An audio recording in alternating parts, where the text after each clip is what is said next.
झारखंड विधानसभा चुनाव का चौंकाने वाला सर्वे आया सामने। आज के इस सर्वे यानी कि आज के इस ओपिनियन पोल में झारखंड की जनता ने कर दिया चौंकाने वाला खुलासा। और आज के इस सर्वे यानी कि आज के इस ओपिनियन पोल में झारखंड की जनता ने बता दिया कि अब की बार झारखंड में किस पार्टी की सरकार बनेगी और अब की बार झारखंड का मुख्यमंत्री कौन बनेगा। दोस्तों, आज का ये सर्वे यानी कि आज का ये ओपिनियन पोल झारखंड की जनता के बीच जाकर किया गया और आज के इस ओपिनियन पोल में झारखंड की जनता ने अनेक चौंकाने वाले खुलासे किए। और आज के इस ओपिनियन पोल में झारखंड की जनता ने बता दिया कि अब की बार झारखंड में किस पार्टी की सरकार बनेगी और अब की बार झारखंड का मुख्यमंत्री कौन बनेगा। नमस्कार दोस्तों, आप देख रहे हैं मोटिवेशनल विचार। दोस्तों, आज के इस वीडियो में झारखंड की जनता ने अनेक चौंकाने वाले खुलासे किए और आज के इस वीडियो में झारखंड की जनता ने बता दिया कि अब की बार झारखंड की जनता का रुख किसकी ओर है, यानी कि अब की बार झारखंड की जनता किसके पक्ष में अधिक वोट करेगी और अब की बार झारखंड में किस पार्टी को बड़ा झटका लग सकता है। क्या अब की बार झारखंड में एनडीए यानी कि भाजपा अपनी सरकार बना पाएगी या अब की बार झारखंड में इंडिया गठबंधन यानी कि कांग्रेस और कांग्रेस के सहयोगी दल मिलकर सरकार बना पाएंगे। तो चलिए दोस्तों, आज के इस ओपिनियन पोल को शुरू करते हैं और देखते हैं कि झारखंड की 81 विधानसभा सीटों में से किस पार्टी या किस गठबंधन को कितनी सीट मिलने का अनुमान है और कौन सी पार्टी अब की बार झारखंड में अपनी सरकार बना सकती है। तो चलिए दोस्तों, आज के इस ओपिनियन पोल को शुरू करते हैं। और हाँ, वीडियो के कमेंट में आप भी अपनी राय अवश्य लिखते रहें कि आपको क्या लगता है अब की बार झारखंड में किस पार्टी की सरकार बन सकती है और अब की बार झारखंड का मुख्यमंत्री कौन बन सकता है। यदि आपने अभी तक हमारे चैनल को सब्सक्राइब नहीं किया है तो प्लीज आपसे रिक्वेस्ट है कि चैनल को सब्सक्राइब अवश्य कर दें। तो चलिए दोस्तों, आज के इस ओपिनियन पोल को शुरू करते हैं। तो चलिए दोस्तों, आज के इस ताजा सर्वे ओपिनियन पोल को शुरू करते हैं। आज के इस ताजा सर्वे ओपिनियन पोल में सबसे पहले हम बात करेंगे गोंडा की। गोंडा जिले में कुल 3 विधानसभा सीट हैं। गोंडा के 3 विधानसभा सीटों में से एनडीए यानी कि भाजपा के खाते में 1, जबकि इंडिया गठबंधन यानी कि दोस्तों कांग्रेस और कांग्रेस के सहयोगी दलों को 2 विधानसभा सीट जाती दिख रही हैं। यानी कि दोस्तों हम कह सकते हैं कि गोंडा जिले की 3 विधानसभा सीटों पर इंडिया गठबंधन को थोड़ा सा फायदा होता दिख रहा है, जबकि गोंडा जिले की 3 विधानसभा सीटों पर एनडीए यानी कि भाजपा को थोड़े से नुकसान का सामना करना पड़ सकता है।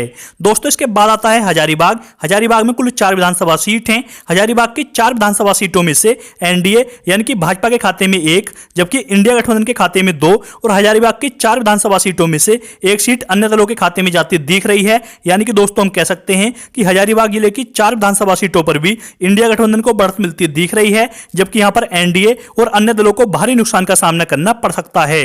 दोस्तों, इसके बाद आता है गिरिड। गिरिड में कुल 6 विधानसभा सीट हैं। यहां की 6 विधानसभा सीटों में से भाजपा के खाते में 2, जबकि इंडिया गठबंधन के खाते में 3। इंडिया गठबंधन यानी कि दोस्तों कांग्रेस और कांग्रेस के सहयोगी दलों के खाते में 3 और अन्य पार्टी के खाते में 1 विधानसभा सीट जाने की संभावना है। यानी कि दोस्तों हम कह सकते हैं कि गिरिडीह जिले की 6 विधानसभा सीटों पर भी इंडिया गठबंधन को बढ़त मिलती दिख रही है।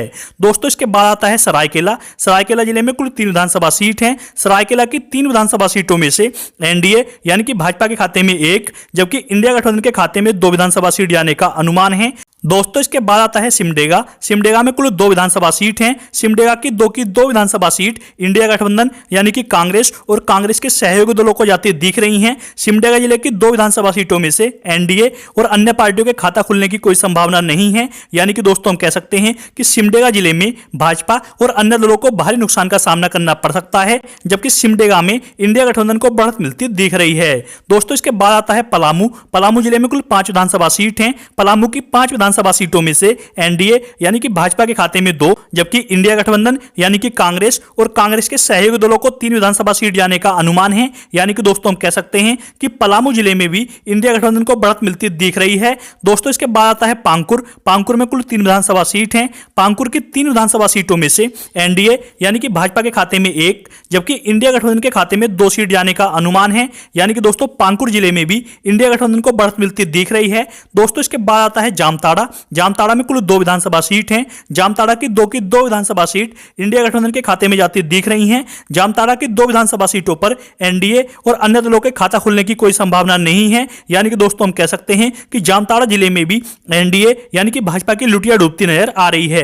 दोस्तों, इसके बाद आता है बोकारो। बोकारो में कुल 4 विधानसभा सीट हैं। बोकारो की 4 विधानसभा सीटों में से भाजपा के खाते में 2, जबकि इंडिया गठबंधन के खाते में 1 और अन्य दलों के खाते में भी 1 सीट जाने का अनुमान है। यानी कि दोस्तों दोस्तों हम कह सकते हैं कि बोकारो की 4 विधानसभा सीटों पर एनडीए यानी कि भाजपा को थोड़ा सा फायदा होता दिख रहा है, जबकि यहां पर इंडिया गठबंधन और अन्य दलों को भारी नुकसान का सामना करना पड़ सकता है। दोस्तों इसके बाद आता है खूंटी। खूंटी में कुल 2 विधानसभा सीट हैं। खूंटी की 2 विधानसभा सीट इंडिया गठबंधन यानी कि कांग्रेस और कांग्रेस के सहयोगी दलों को जाती दिख रही हैं। खूंटी जिले में भी भाजपा के खाता खुलने की कोई संभावना नहीं है, यानी कि दोस्तों खूंटी जिले में भी भाजपा को भारी नुकसान का सामना करना पड़ सकता है।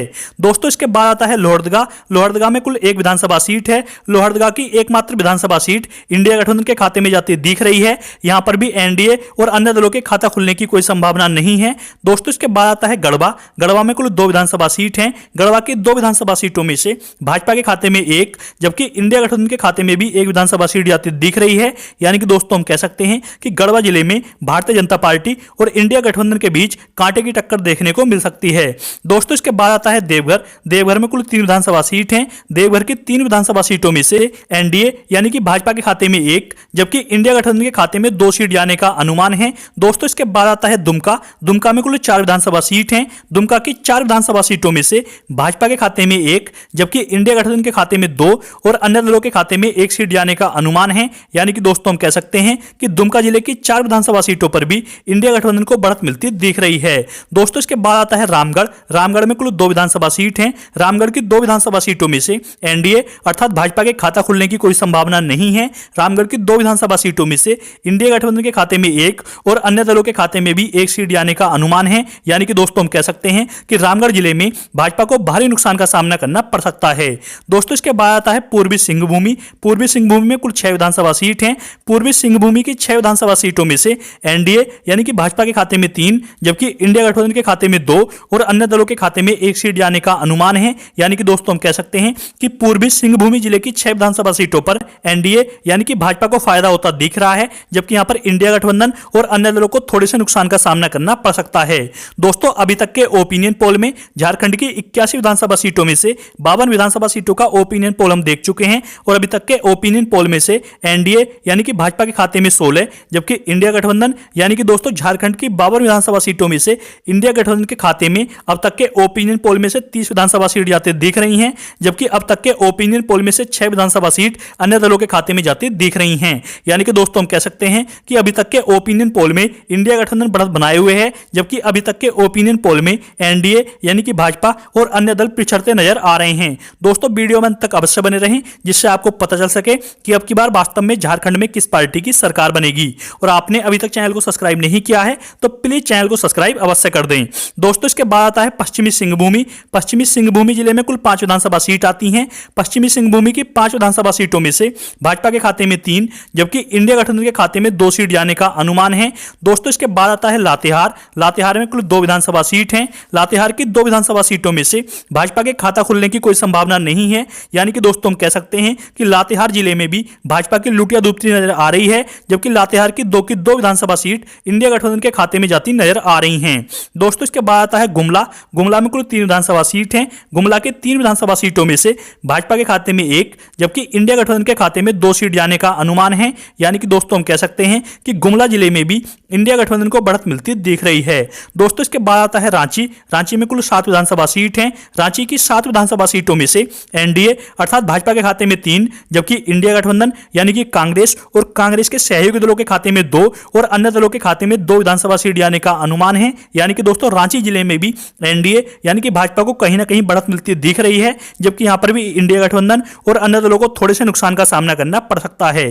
दोस्तों इसके बाद आता है धनबाद। धनबाद में कुल 6 विधानसभा सीट हैं। धनबाद की 6 विधानसभा सीटों पर तीनों दलों के बीच त्रिकोणीय मुकाबला देखने को मिल सकता है। धनबाद की 6 विधानसभा सीटों में से एनडीए यानी कि भाजपा के खाते में 2, जबकि इंडिया गठबंधन के खाते में 2 और यहां की 6 विधानसभा सीटों में से अन्य दलों के खाते में भी 2 सीट जाने का अनुमान है। इसलिए दोस्तों हम कह सकते हैं कि धनबाद की 6 विधानसभा सीटों पर आपको त्रिकोणीय मुकाबला देखने को मिल सकता है। दोस्तों इसके बाद आता है चतरा। चतरा में कुल 2 विधानसभा सीट हैं। चतरा की 2 विधानसभा सीटों में से भाजपा के खाता खुलने की कोई संभावना नहीं है। यानी कि दोस्तों चतरा जिले में भी भाजपा को भारी नुकसान होता दिख रहा है, जबकि चतरा की 2 विधानसभा सीट इंडिया गठबंधन के खाते में जाती दिख रही हैं। दोस्तों इसके बाद आता है साहिबगंज। साहिबगंज में कुल 3 विधानसभा सीट हैं। साहिबगंज के 3 विधानसभा सीटों में से भाजपा के खाते में 1, जबकि इंडिया गठबंधन के खाते में 2 सीट जाने का अनुमान है। यानी कि दोस्तों साहिबगंज जिले में भी इंडिया गठबंधन को बढ़त मिलती दिख रही है। दोस्तों इसके बाद आता है कोडरमा। कोडरमा में कुल एकमात्र विधानसभा सीट है। कोडरमा की एकमात्र विधानसभा सीट इंडिया गठबंधन के खाते में जाती दिख रही है। यहां पर भी भाजपा की लुटिया डूबती नजर आ रही है।